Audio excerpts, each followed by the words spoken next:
Vamos a ver el apartado 5, genes y asma.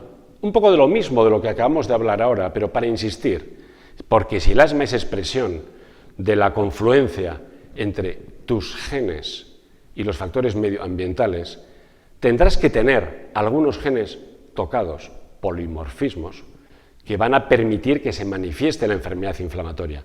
Insistamos en esta idea.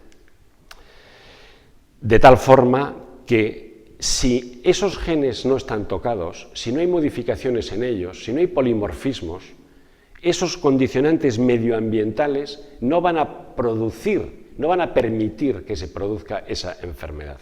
Y dependiendo cuántos genes estén tocados, cuántos polimorfismos haya, habrá mayor o menor nivel de gravedad en este proceso asmático. Y no es así de sencillo tampoco, no solo son los genes, es la epigenética, es la interacción entre el medio ambiente y los genes, que algo sucede en este grupo poblacional que tiene asma para que el otro grupo poblacional no la tenga, que solo el 10% en nuestro medio tenga asma y el resto, el 90%, no la tenga, a pesar de que respiran el mismo aire, van a las mismas escuelas, comen más o menos lo mismo, van a los mismos partidos y a los mismos deportes, y unos están capacitados para expresar esta enfermedad inflamatoria asmática y el resto de la población, el otro 90%, no. ¿Cuántos genes conocemos a fecha de hoy que juegan algún papel, algún rol en el manejo del asma? No es una enfermedad de gen único, es poligénica.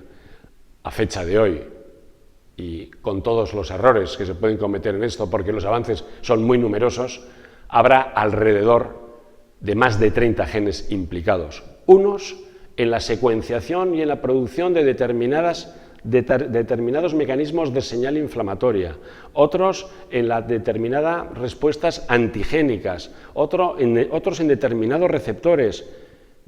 Tienen una lista amplia, que este es un resumen de la misma, que muestra la dificultad, pero sobre todo lo que quiere mostrar es que no podríamos tener una terapia genética dirigida a un gen, porque son muchos los genes implicados, y expresión del número de ellos y de la intensidad en ellos es lo que tendremos la intensidad y la respuesta inflamatoria, y en gran medida las distintas caras del asma.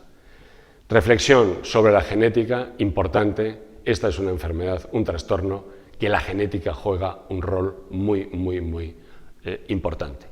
Muchas gracias.